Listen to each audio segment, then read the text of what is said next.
If children don't grow up knowing about nature and appreciating it, they will not understand it. And if they don't understand it, they won't protect it.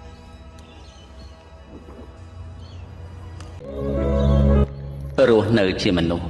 ត្រូវប្រកាន់ខ្ជាប់ឧត្តមភាពនៃជីវិតឲ្យសមជាមនុស្សត្រូវស្គាល់ហេតុនិងមិនមែនហេតុស្គាល់បុណ្យបាបគុណទោស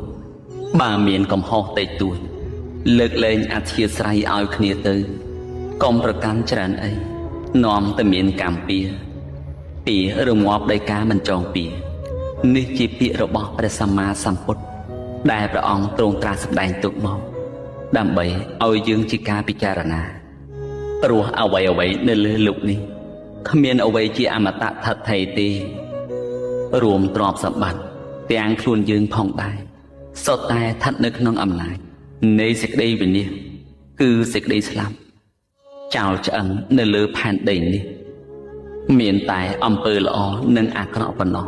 ដែលយកទៅតាមខ្លួនបានអ្នក